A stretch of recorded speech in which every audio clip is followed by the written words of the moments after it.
Hi everyone, দেখতে দেখতে দেখো আদ্রিতের বার্থডে চলে এলো। প্রিপারেশনটা আগের দিন রাত থেকেই স্টার্ট করে দিয়েছিলাম, ওই জন্য ভ্লগটাও স্টার্ট করলাম। আর এখন দেখো ডেকোরেশনটা কমপ্লিট হয়ে গেল। আর তারপরেই আমি আদ্রিতকে নিয়ে বসে পড়েছিলাম একটা ছোট্ট শ্যুট করব বলে। আর তারপরেই 12টা বাজতে না বাজতেই এখন আমরা কেকটাও কেটে নিলাম। দেখো দেখতে দেখতে 1 বছর হয়ে গেল। মা হিসাবে আমিও অনেক কিছু শিখেছি, ভালো খারাপ মিলিয়ে ইটস আ গ্রেট এক্সপিরিয়েন্স। আগের থেকে আমি সব কিছুর জন্য রেডি না থাকলেও পরিস্থিতি আমাকে সব কিছুর জন্য রেডি করে দিয়েছে। তো কেক টেক খেয়ে এখন আমরা ঘুমিয়ে পড়বো। আর সকালবেলা হতে না হতেই আমি এখন শুরু করে দিয়েছি আদ্রিতের জন্য রান্না বান্না। আর তারপরেই আমি এখন আদ্রিতকে হলুদ টলুদ লাগিয়ে স্নানটাও করিয়ে দিলাম। আর দেখো ও কিন্তু একদম রেডি হয়ে গেছে, বার্থডে বয় বলে কথা।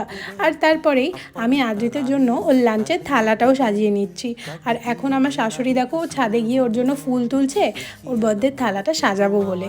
আর তারপরেই আদ্রিত এখন বসবে লাঞ্চে। আর এরপরে কি করলাম সেটা দেখাবো নেক্সট পার্টে। সো